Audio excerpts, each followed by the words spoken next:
Okay, let's look at our ingredients. We have 4 cups of strong white flour or bread flour.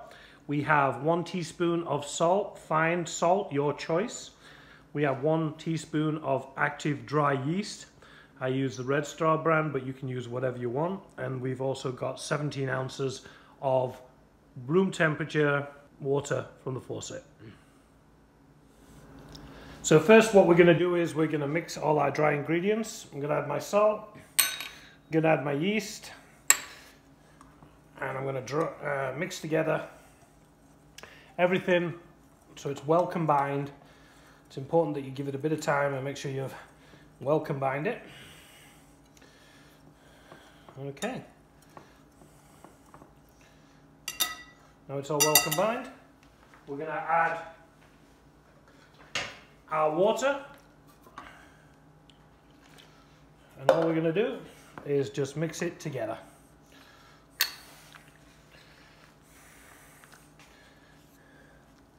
So I use a wooden spoon just to make it easier to combine it when it's wet and sticky. Use the handle because then you can cut through the dough, making sure you're scraping down the sides of the bowl so we can get all the dry ingredients into the wet. Now you'll see it start to form a shaggy dough. Just keep moving it until it soaks up every bit of the flour. Like I say, scrape off any dry ingredients from the wall and incorporate it in. And there you go. That's all you need to do. So what we're going to do now, this is going to be an overnight proof, or you can do it first thing in the morning and go to work.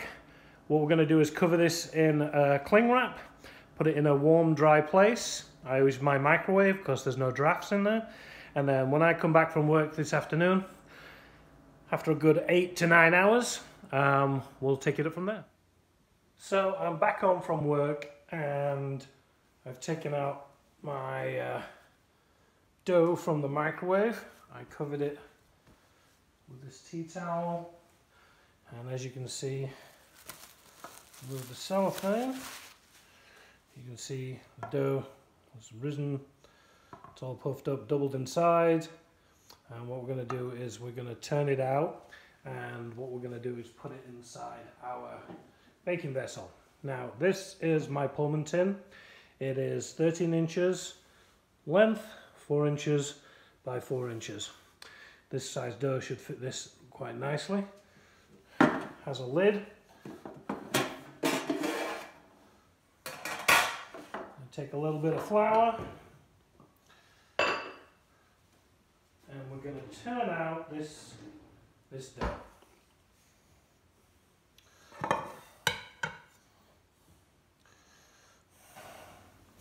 Now you don't want a lot of flour, because if you give too much flour, it's going to dry out the dough. Now this dough is still very sticky, as you can see, it's still clinging in, so try and get all of it out of the bowl onto your dough.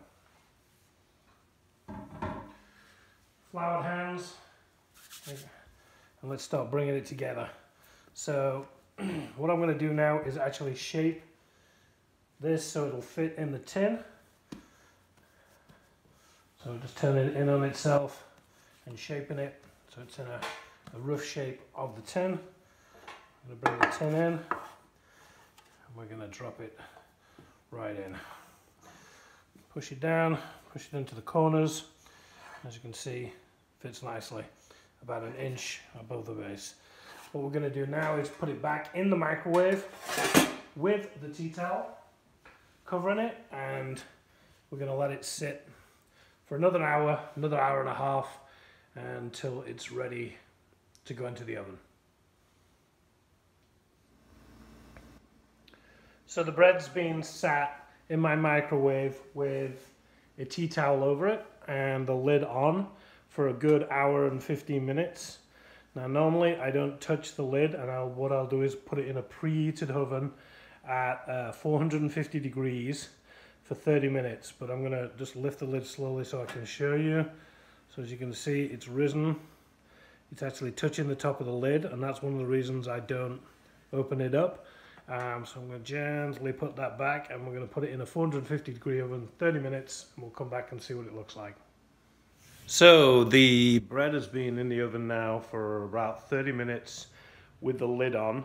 As you can see, it's a little pale, and that's because we kept the lid on. We didn't want to have a crispy crust because this is soft sandwich bread, and you see it's a lot softer than you would have a normal regular loaf, so there's no tap to it. So I took it out of the tin and I placed it on a wire rack. I've let it cool completely, and now let's cut it open and see what we got.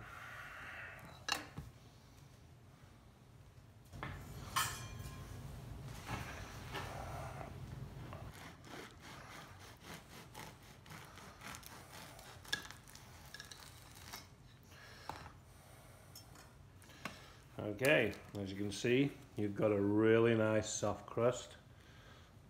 Very thin, very delicate crust. The crumb is still airy, but super light, super light. It's very, very soft bread. All you can do now is eat it.